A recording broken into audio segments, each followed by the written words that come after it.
I'm Jean-Louis Leroy. I work for Bloomberg in New York City in the team that created Blazing MQ, which is a distributed message queue broker, which we open sourced about 2 years ago. But today I'm going to talk about a personal project, YOMM2, Open Multimethods for C++. So, what problem am I trying to solve? It's something called the expression problem. Suppose you have some sort of polymorphic system, and how can you add new, which consists of a collection of operations working on a collection of types. And the question is, how do you add new operations to existing types? And how do you add existing types, new types to existing operations? So if you're going to build extensible systems, both should be easy, adding new operations, adding new types. In C++, we have several forms of polymorphism. At compile time, we have function overloading. It's a form of polymorphism. So you want to add an operator plus to your new types. You simply add it, easy. And of course, you can add new types by creating structure, classes, and so on. We also have templates and template specialization. And again, those don't suffer from the expression problem. You can add new types, you can add new template specializations. That's how the STL works. You can extend it along 3 directions. You can add operations, you can add iterators, and you can add containers. So, fine. We also have several forms of runtime polymorphism. We have function pointers, we have function objects. But normally, the main way in which you do runtime polymorphism in C++ is by using virtual functions. And virtual functions, they make it easy to add new types to existing operations. You simply derive from a base class, and you override a virtual function. That works well. But it doesn't work so well when you want to add new operations to existing types. So let's look at an example. It's something very, very common. So here we have a hierarchy that represents arithmetic expressions. So we have the base class node, a virtual function that returns the value of the node. It is pure, and we derive 3 classes that represent a number literal, a plus, and a times operations. And in each of the subclasses, we override the value function. OK, easy.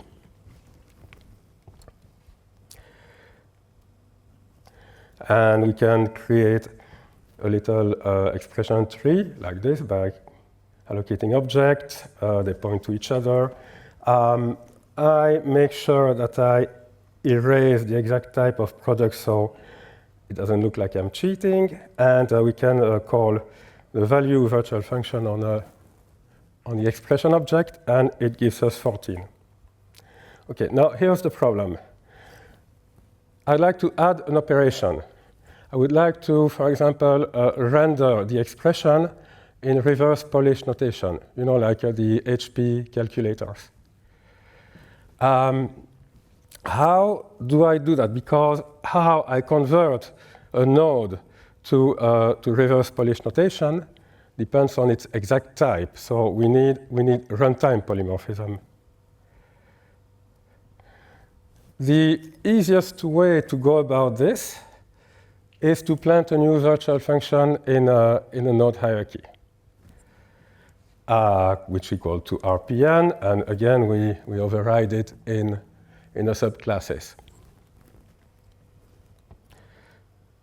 And it works, but now let's suppose that one of you also uses this AST library. Now you get a 2RPN function, even if you're not interested in it. And maybe you're going to add I don't know, a function that writes the tree to XML, for example, using our streams. And then I am going to get your write to XML function, and on top of it, I will get a dependency on the stream library. And we will have to recompile the source code, assuming that we have the source code. So Joe Armstrong, the creator of Erlang, summed it in a very funny way. He said the problem with object-oriented programming is that I wanted a banana, but I also got the gorilla holding the banana and the entire jungle with it. And as a consequence, you have, all the things that give OOP its bad reputation. You have God classes because, let's add some operations just in case someone needs them. So this is easy, this works well, but this is not great. So we have alternatives. We could write a type switch. We can use dynamic cast to interrogate the expression object, and depending on which dynamic cast matches, we do this or that operation. But the problem is that this is first not very maintainable, but now it's become difficult to add new types. What if I want to add, I don't know, a subtract? I will have to go change the code of 2RPN. We could use a visitor. And visitors are something quite verbose, but once you have equipped your class hierarchy with a visitor, now it's easy. You can add new operations. Now, there are many ways to go about writing a visitor. Typically, programs like Clang have all sorts of visitors. And at the bottom of it, a visitor is just a glorified type switch. So after a lot of work, we can now add new operations to the node hierarchy. But again, now it has become difficult to add new types, because each time that we add a new type, we have to update the visitor. So we're sort of running into circles here. And finally, we could also use a function table. It works like this. We have a table of function pointers. We have a function to RPN which picks inside that map the function that corresponds to the type ID of the node. And then we can initialize, for example, this array, for example, by using a static constructor. So this works, and at least with this solution, someone can come along and add new types. It's just a matter of adding new entries in the map of type IDs to function pointers. So this is actually probably a good way of solving the expression problem, but that's my opinion. So let's see what you think about it. Let's have a little poll. Who likes the virtual function solution better? Raise your hand. OK, one. Oh, two, OK. Who likes the type switch better? Nobody likes the type switch. Who likes the visitor? Yeah, visitor is quite popular. And the function table? Yeah, more or less tied with the visitor. And what if I add a fifth option? They all stink. Yeah, I vote for they all stink too. So there are solutions to the expression problem in different languages. For example, C# has something called extension classes. Java has libraries that implement aspect-oriented programming. All those are possible solutions to the expression problem, but one of them, which I quite like, is called open methods. So what is an open method? An open method is simply a function that is both free and virtual. It's a virtual function that lives outside of any class. It means that we can add more of them without having to change any existing code. It solves the existing types plus equal new operations part of the expression problem. So open methods are not supported by C++. We'll come back to that issue later. But it's possible to implement them as a library. There are several options out there, and I'm going to show you how to use my library, YOMM2, to implement the toRPN function. So I'm going to start from the example with virtual functions. Here, virtual string toRPN, and I'm going to rewrite that function as a method.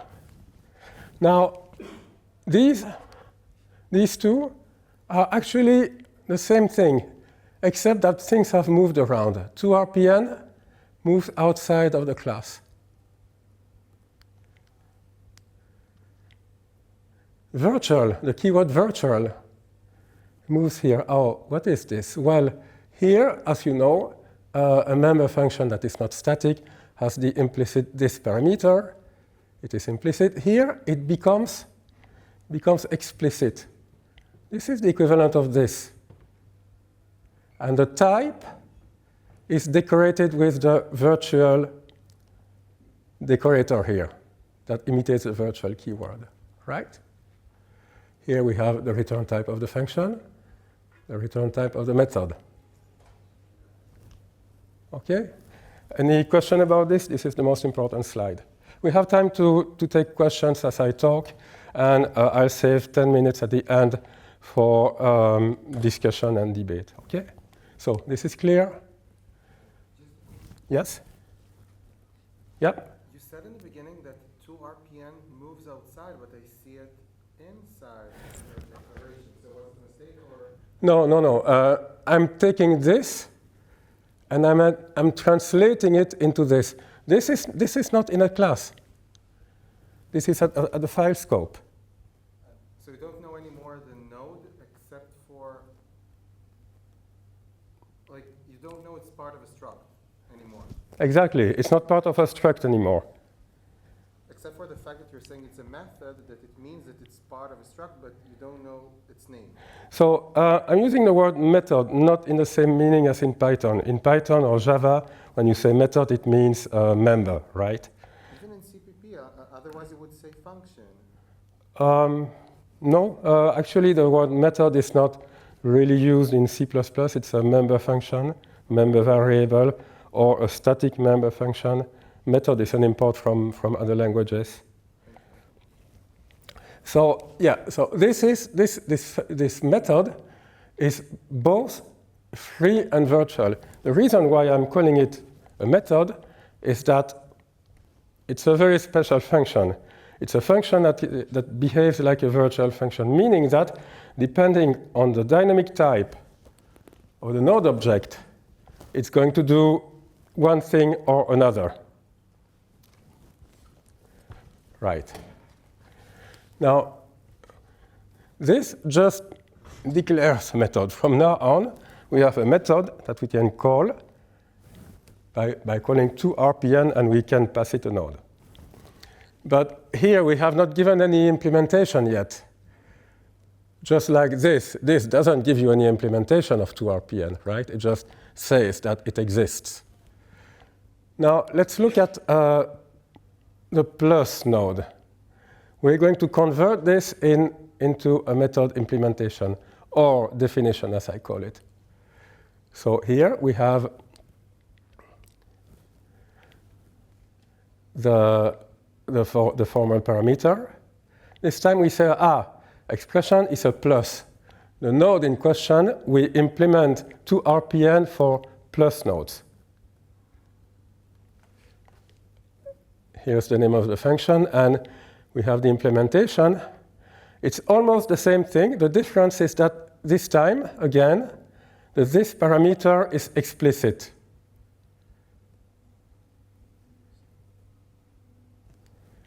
Right? And the method is called as a function, not as a member function. right? These are exactly the same thing, virtual function or method. They do the same thing, except that things have moved out a bit, have moved around a bit.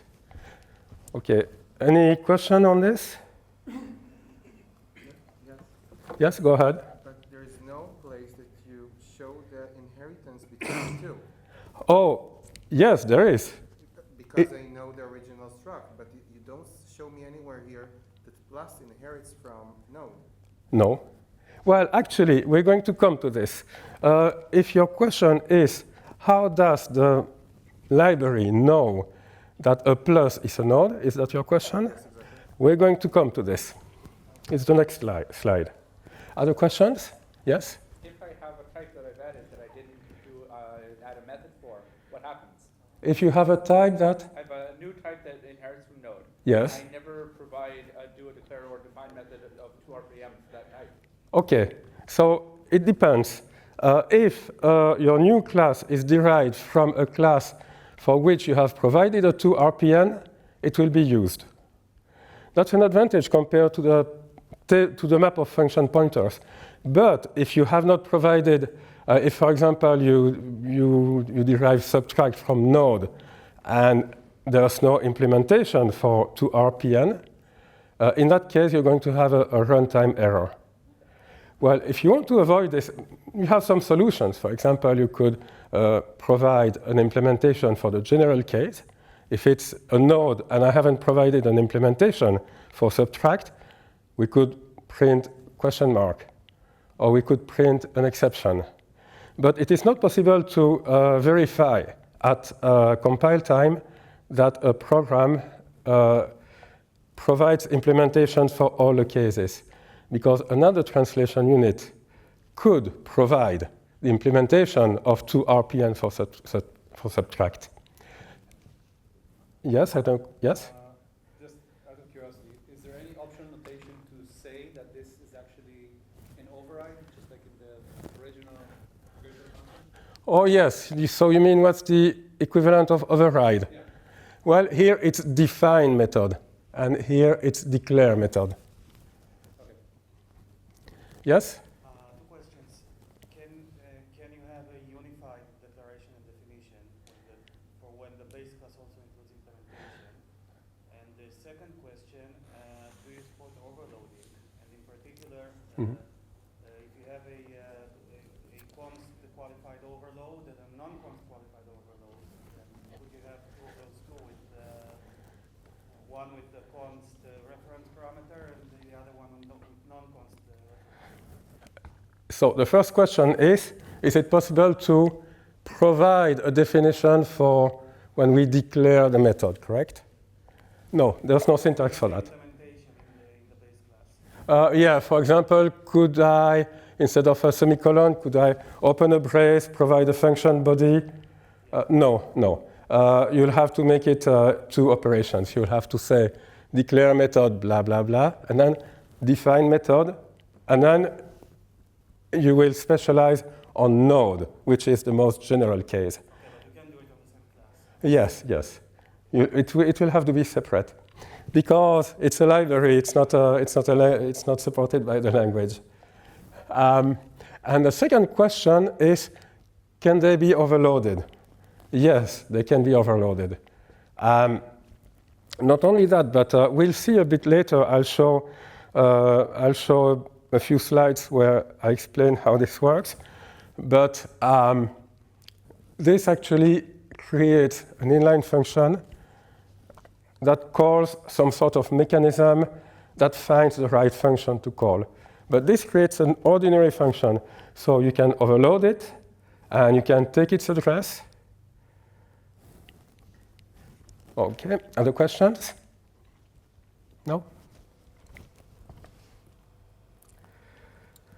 And here is, sorry.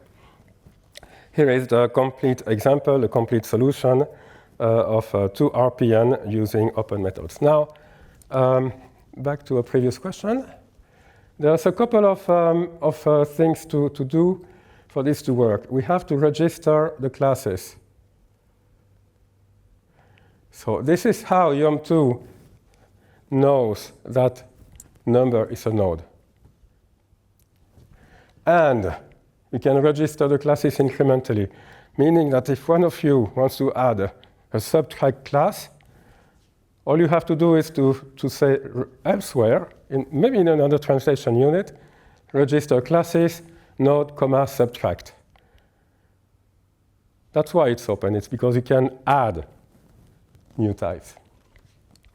The other thing to do is you have to call the update method. That uses all the information which is collected via static constructors, and it examines them and calculates, and it builds dispatch tables. This needs to be called only once at the beginning of the program, or if you dynamically load shared objects using DL-open, and the shared library adds classes or method definitions, in that case, you need to call update again. Questions? Yes? Access to private members. So this is an interesting question, because have you noticed that with virtual functions, you just wanted polymorphism, but you also get access to the object's private parts. Why? Why are they married together? It's because it's a bad design. But back to your question, a method or definitions of a method have no special access to the members of a class. The idea being that normally your class should provide a complete enough interface, and you should go through it. But if you really need to have access to the private parts, in that case, there's a way to declare friendship, a way for a class to declare friendship either to an implementation, a method definition, or to all the methods that satisfy some criterion. So it would go through friendship. Other questions? Yes? Have you seen the reflection talk on C+23? Yes. Did that get rid of the register classes completely?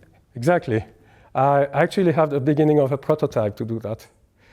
By the way, just to learn a bit about dlang, I implemented this library in D, and in D, there's no need to call a macro, register classes, or whatever.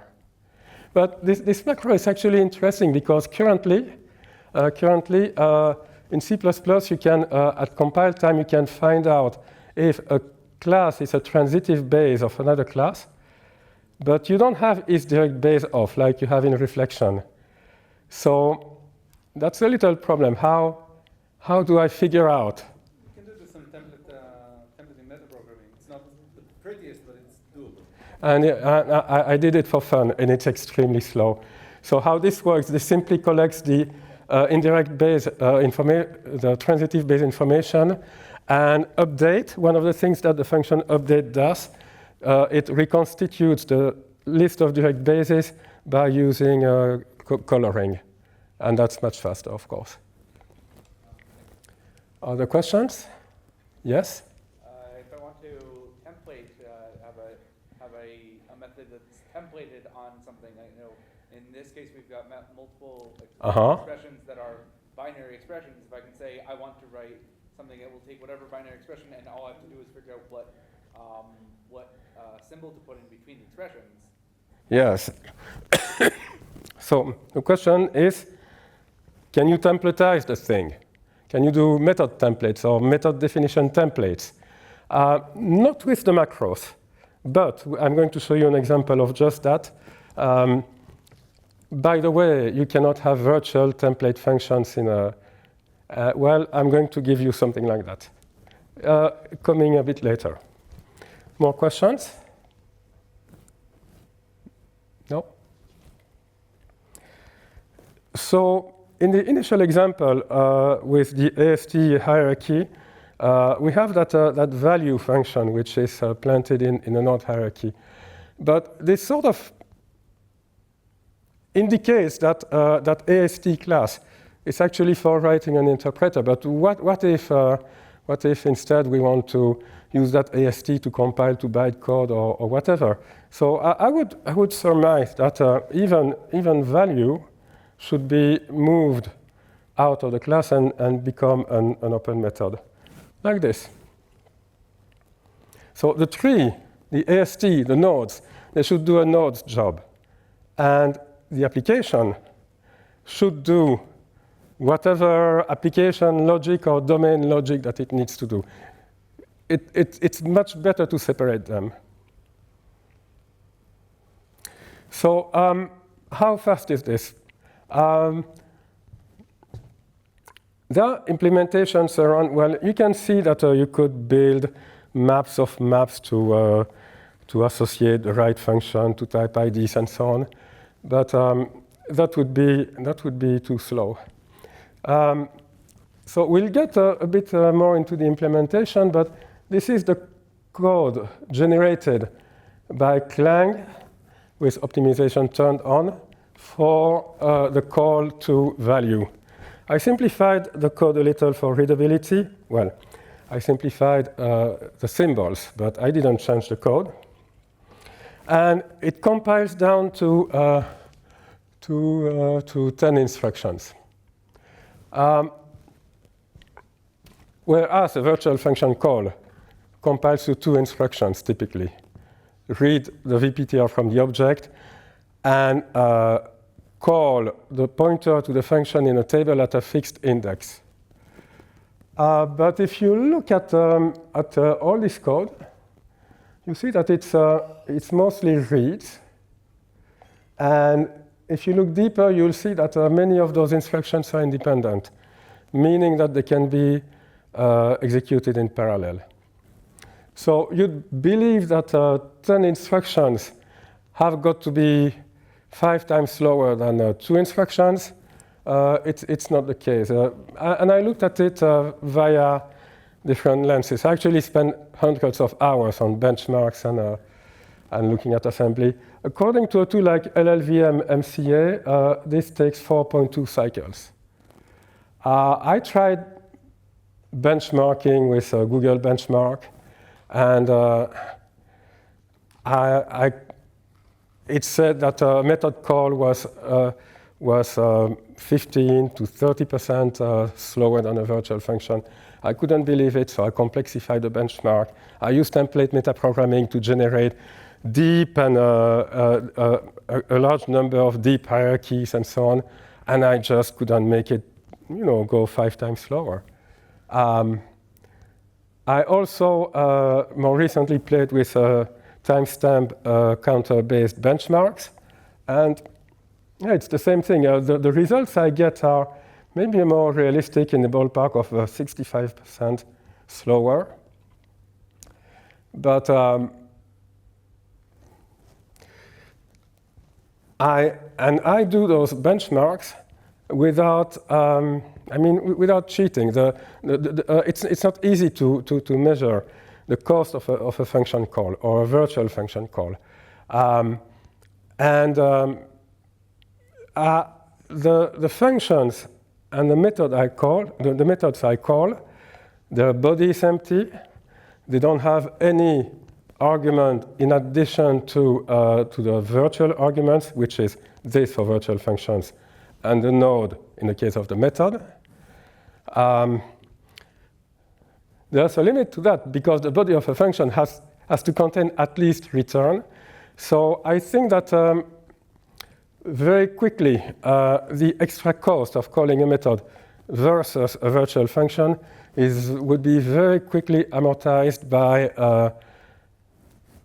passing the arguments, returning the return value, and of course the body of the function. So I know that there are cases, very real cases, where you cannot even afford a virtual function call, like in high-frequency trading or games, that sort of context. But if you can afford a virtual function call, I challenge you to come up with a realistic example where you will be capable of observing a slowdown caused by those 10 instructions. But that is just the beginning of the story, because I have more alternatives to this. Any questions on this?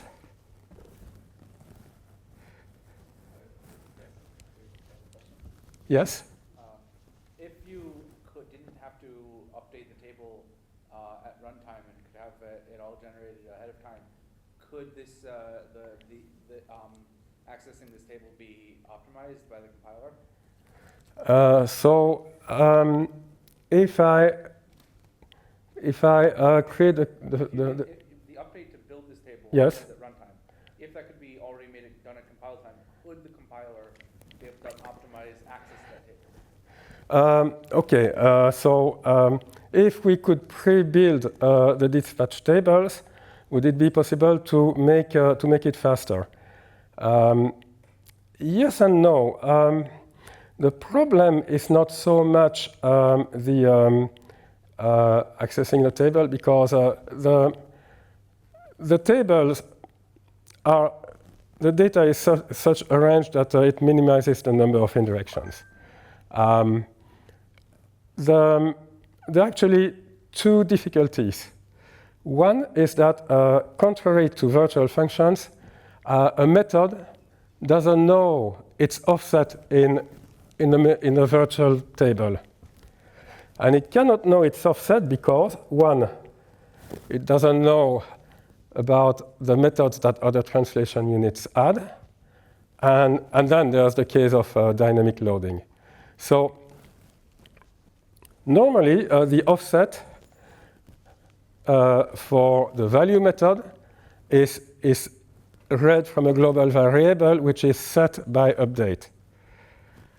However, I'll come back to that because there's been development on this.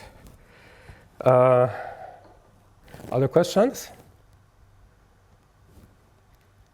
Yeah, if we could somehow, generate, pre-calculate the offsets and then show them at compile time and use them, that would be a very interesting solution.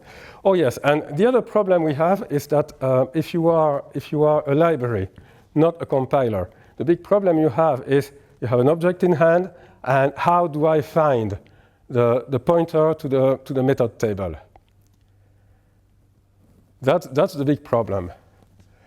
Have you noticed that there are no loops here? No loops, no branch. We'll look into the implementation in a moment.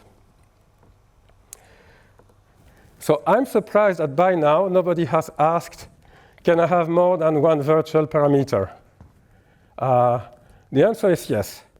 So open methods in this implementation are also multi-methods, meaning that they support multiple dispatch.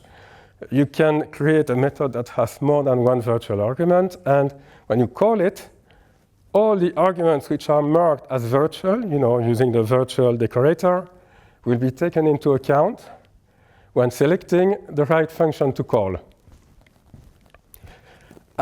It can be useful.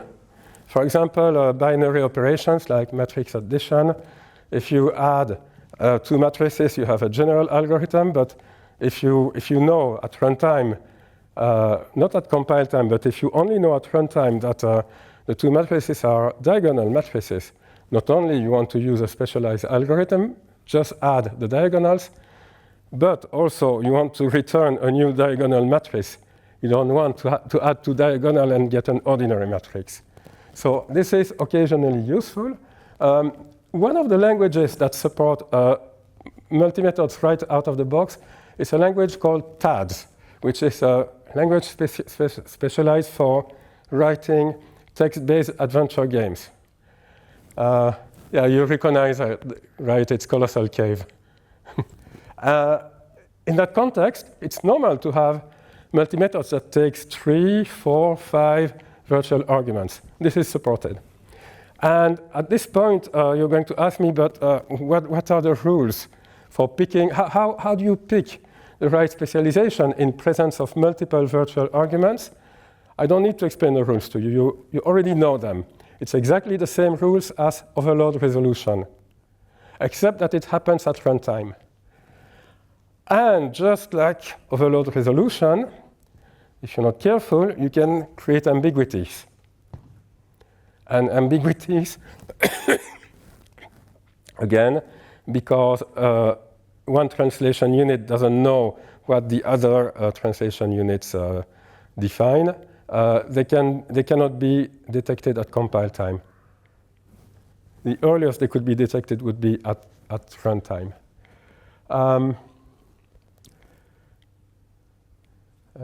Ambiguity. And how do you handle an ambiguity? For example, if you have provided a method definition to add a normal matrix and a diagonal, and another one to add a diagonal and a normal matrix, easy, just the same as with overload resolution. You provide a new specialization that takes two diagonal matrices. Okay, questions? Now, okay, don't break my heart. Don't come out of this talk thinking and saying around, oh, I saw a talk by that guy, he was talking about multi-methods. It's cool, but I never used multi-methods in my life. The multi, have you noticed I put the multi between parentheses in the title slide? It's just the cherry on the cake. The cake is the ability to add new polymorphic behavior without modifying existing code. The cake is the solution to the expression problem. And now, occasionally, it's convenient to be able to do multiple dispatch. 2 RPN value, they're not multi-methods. Okay, another poll. Who believes that, is this still object-oriented programming? Who says yes? Okay. And who says no? Okay, does one of the yeses want to say why it's still OOP? A volunteer? No? Oh yeah, why is it OOP? It's still type dependent, right? You still depend on the implementation is different for each type, so it's still. Yeah, we have polymorphism. We have polymorphism and we have inheritance, right? So that smells of OOP, yes? But there's no place to say that I'm part of a struct or part of a class, as we said before. There's no place where to? Object-oriented is when you have a class that has some characteristics, like Yes. its members or its data Yes. members. And here you don't even speak about a class, you speak about methods. Ah, that's the counter-argument. We have polymorphism. We have, by the way, you can have polymorphism using a stud function or variant visitation. Doesn't make it object-oriented, right? But we also have inheritance. But the counter-argument is that OOP is actually all about putting stuff in a class. Actually, it should be called class-oriented programming. But object-oriented programming insists on tying together the object and the operations. Object is more inclusive because it's for classes and structs. Yes. I guess so. A language like Self or JavaScript, they are object-oriented because they're prototype-based. You don't need to create a class to make an object. Okay. Me personally, I'm in the camp of those who say that this is not object-oriented programming. Yes, it's a runtime polymorphism, but and especially it doesn't come with the big problems of object-oriented programming, like the banana and jungle problem, right? Any other? Yes. Bring another counter argument in the same camp as you. It would be as if saying that the C language is object-oriented because you can do as-if object in C. Yes. Structs of function pointers. Yes. By the way, have you heard of something called COS? C-O-S. The C object system. Look it up. It's very amusing. The guy a French guy has completely re-implemented a complete object system in C, and it works. C with classes? It was a thing 40 years ago. Yes. Well, there's that. Who has heard of the common Lisp object system? Not specifically. university, we did learn how to do object stores. Well, it's an Created in C. It's part of a course, so it was hellish. oh well. With function pointers and everything. Yes, yes, but CLOS is in Lisp. So in the 80s, Lisp, which is a very extensible language, they took it and they designed an object-oriented system which invented multi-methods. So this is actually inspired by Lisp. The declare method is def generic in Lisp and def method in Clojure. Define method in Lisp is def method and also in Clojure. Okay. More questions? No? So how does it work inside?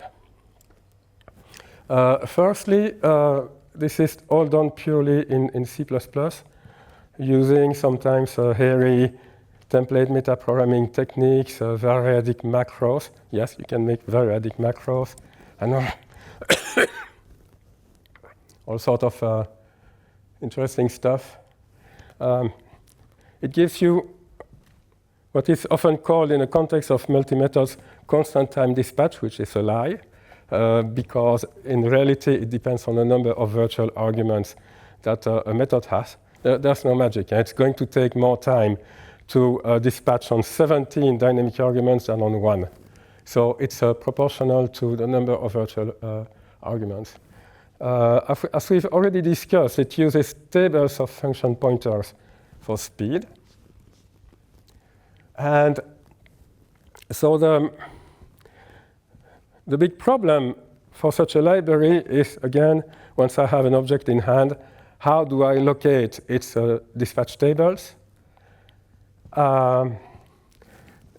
It uses a perfect integer hash of the address of the type ID of the object. Okay, let's go over this. So YOMM2 requires the classes to be polymorphic so that it can extract the type ID, the dynamic type ID of the object corresponding to a virtual argument. That is a very fast operation. Typically, just before the C++ vtable, at offset -1, there is a pointer to the type ID, to the type info structure corresponding to the object. And that's an integer.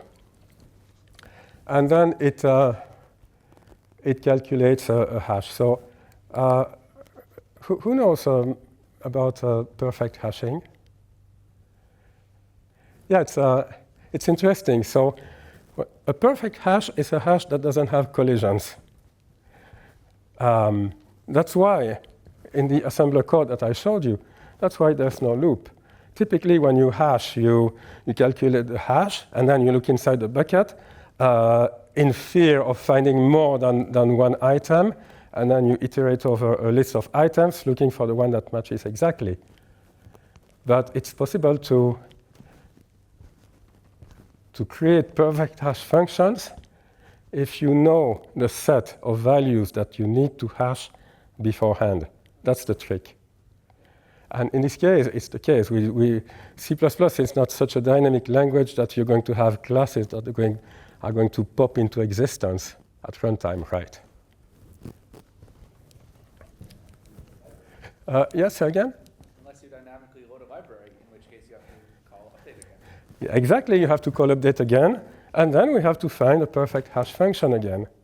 Update is a fairly costly operation.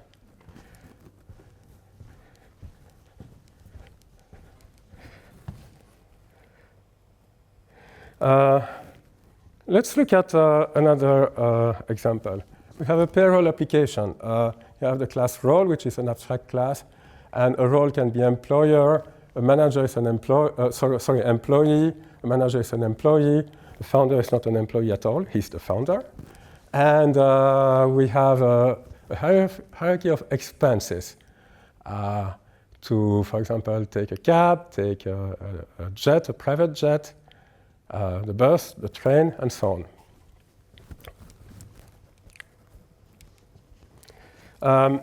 When this is compiled, these macro expand to this.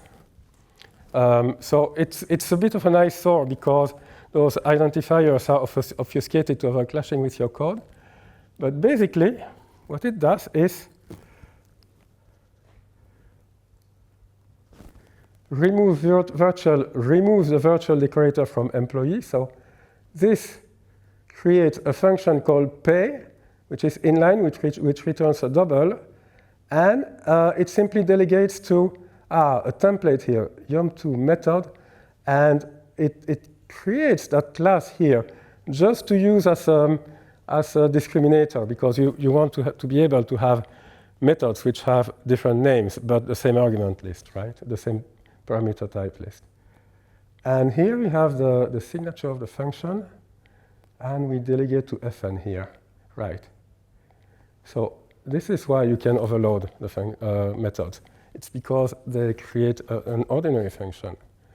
And here we have that thing which is called pay YOMM2 selector, and which returns a method. Oh, it's the same method as here, right? You see? Okay, what is this for?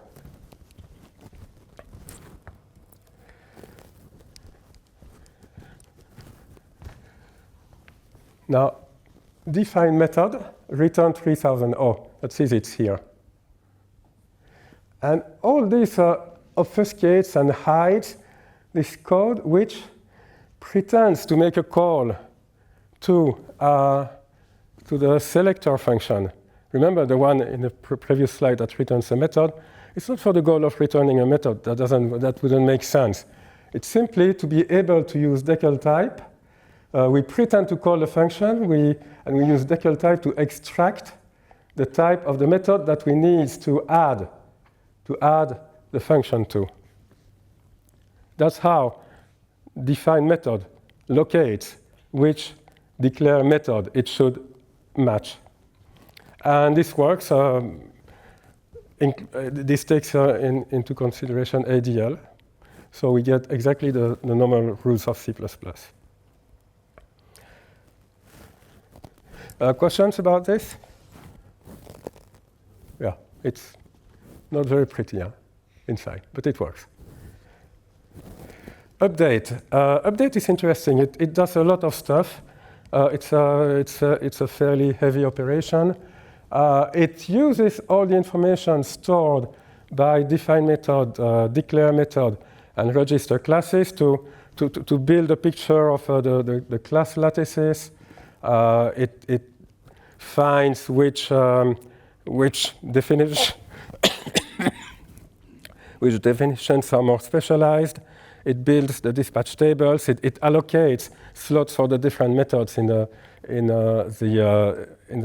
dispatch tables, and it finds the perfect hash function for all the type infos that have been passed to register classes. And the hash function is super simple and efficient. It has two parameters, m, a multiplier, and a shift count. To hash a type ID, you simply multiply it by some number, and then shift right. And how do I find m and s? Random search. And it works beautifully. Often, very quickly, it finds the right a valid couple of hash factors. Of course, the hash table will have empty buckets because this is a perfect hash function, but it's not minimal. So some space is wasted. Any questions on this? I'm running a bit out of time, but let's just look at how you dispatch a method with one virtual argument. Simple. Somewhere, for the pay method, there's I simplified the names a bit. You have a collection, slot strides. In this case, it just contains one. It is the offset that the pay method occupies in the V table for role. So this is initialized by update, and then we calculate the hash value, and in a global table of pointers to V tables, we add a pointer to a wrapper around the pay function. Now the wrapper simply performs either a static cast or a dynamic cast from, for example, role to manager. Because it's the same with virtual functions. You've got to realize that every virtual function call actually contains an implicit cast. Well, it's the same with open methods. But typically, the wrapper does nothing unless you use multiple or virtual inheritance. So when we dispatch it, again, multiply, extract the pointer to type info, multiply, shift, index, and index again, and there you go. You have the pointer to the right function. Any questions? Yes? So it's the same table for all overloaded methods together, right? No. Wrapper and also value and whatever other method have overloads for all of them. It's a single table or multiple tables? No, it's multiple tables. The V tables for the methods, they're exactly like the V tables for virtual functions. So each class has its own V table, and how many entries are in this class, it depends on how many methods target that class as a virtual parameter. But if you're talking about MTBLS, that is actually the hash table. But indeed, all those objects are stored contiguously to ensure locality and cache hits. Other questions?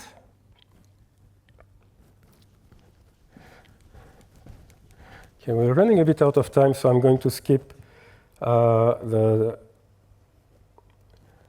dispatch of multi-method. So what I showed you, I already presented it in 2018 at a CPPCon. So why am I back talking about this again?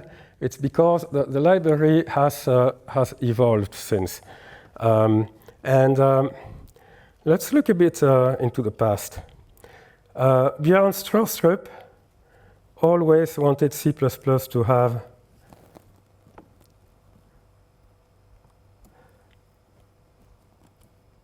have open multi-method.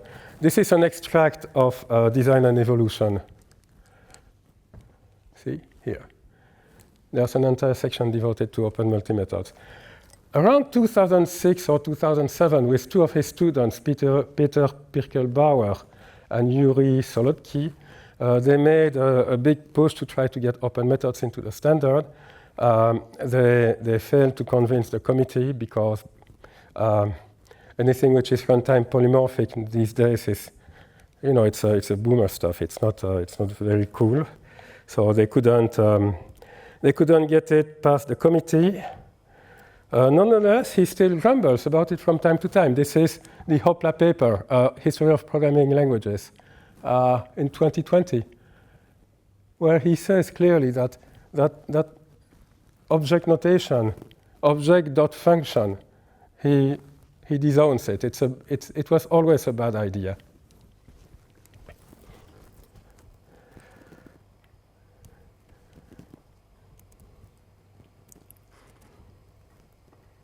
Okay, let's go back here. So when I started working on this project, my goal was to help people get familiar with the feature. A bit pretentiously, I wanted to help Stroustrup get open methods in the language. It didn't work. I was going to submit it to Boost, and on the Boost mailing list, nobody seemed interested. I talked a bit about it, but for 2 years I didn't really work on it. And the results were underwhelming. And then I finally accepted that we're probably going to have a colony on Mars before we have open methods in C++. So I started working on it again because it's a fun subject to work on, but also because I wanted to add more features to make it a really viable alternative to not having them in a language. And probably the most important is virtual PTR. Virtual PTR is another way of specifying the virtual arguments. Instead of just saying virtual, which is a decorator, you pass a virtual PTR, which is an actual value type. And it's a fat pointer, which consists of a pointer to an object and a pointer to the associated vtable. That is how Rust and Go implement polymorphism. And once you have built your virtual PTR, that's all it takes to call a method. Now, this does execute at the same speed as a virtual function. Well, there's still a little something here. So we still have to read the offset of the method in the vtable before we can fetch the pointer. And building the virtual PTR remains expensive. And here you see again that code which goes about multiplying and shifting. You can recognize the perfect hash function. But at least once we have obtained the VPTR, we can use it again and again. Also, if you are certain of the exact type of an object, for example, because you just created it, you can skip all that.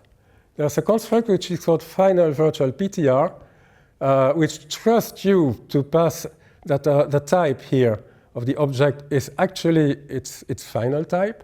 And in this case, we simply load the VPTR from a global variable. And this doesn't require the classes to be polymorphic.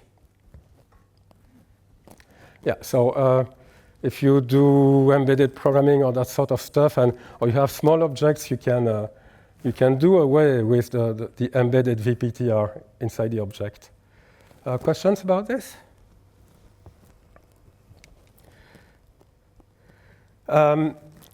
For years, I struggled to try to make open methods work with templates because, templates are such an essential feature of C++. And I couldn't make it work because macros and templates, they don't play ball together. And also because the syntax of templates is a moving target. So what I did instead, I solved it this way. I cleaned up the internals and I published them. Now, there's another way of building methods and adding definitions which doesn't require using macros. See that method template again. This is the example with node and value again, but this time without using macros. This template here contains a nested static fn function which dispatches the method. And you can simply add definitions to the method using this add function nested template, and you have to allocate an object to register the definition with the method.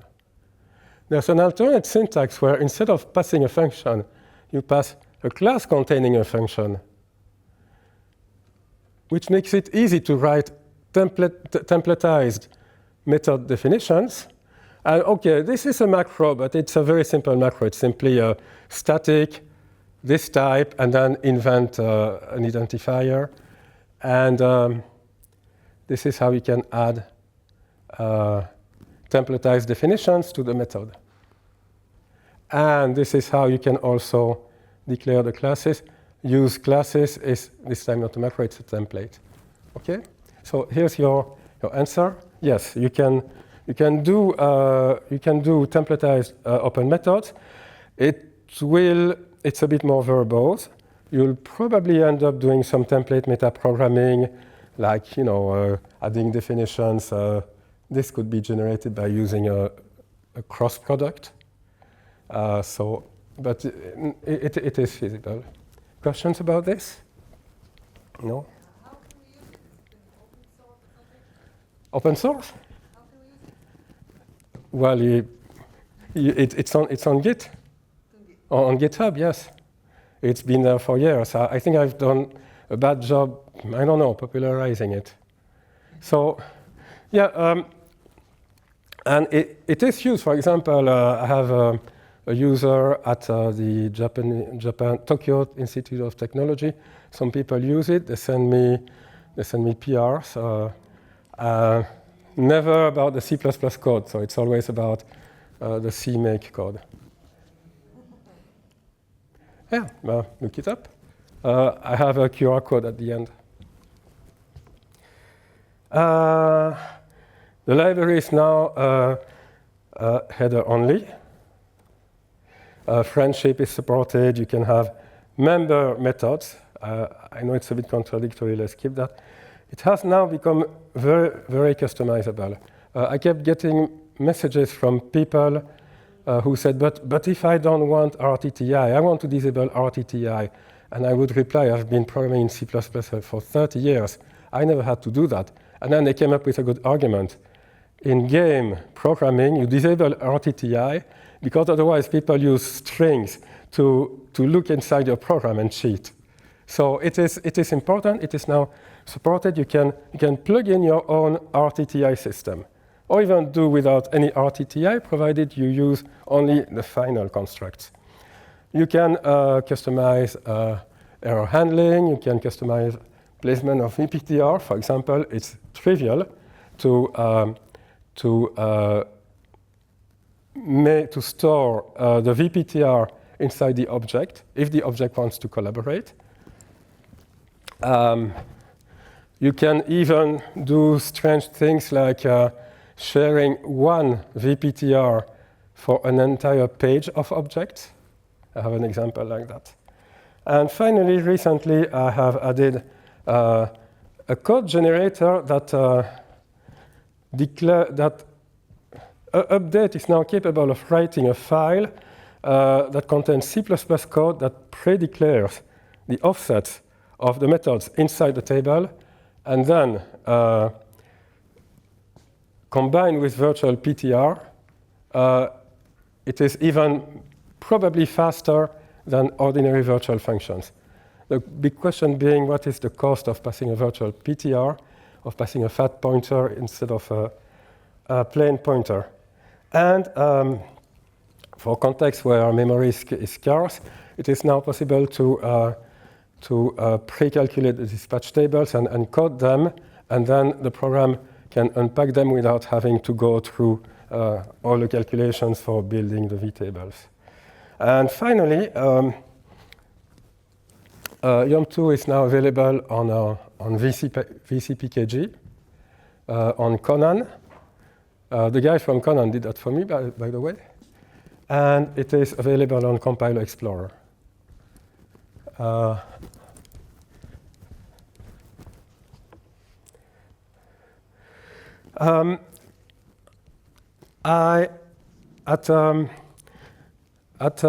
Using STD-CPP conference in Madrid, I talked with some Boost authors, and it looks like now some Boost library authors are willing to endorse the library, and a review manager has volunteered to conduct a review. So probably within a couple of months, there's going to be a review for inclusion in Boost. Will it be accepted or not? I don't know. We shall see. If it's not accepted, in that case, I plan to continue to port the library to C++20, because inside the code, there's lots of enable if, void t, and so on. And when we have reflection and we can get rid of the register classes macro, and when we have code generation, then we can get rid of the macros altogether. Okay, questions, discussion, opinions? Yes? First of all, have you considered the VMAN project? Which project? There's a new thing called the VMAN project. VMON. Sorry? VMON? VMAN. Even project is just for suggestions going through the standard. Exactly. So you could reconsider standardizing it and doing it via the VMAN project. No, I was not aware, but I'll write it down. I would love to retire this library. I really think that this is the right way to do runtime polymorphism. It should be in the language.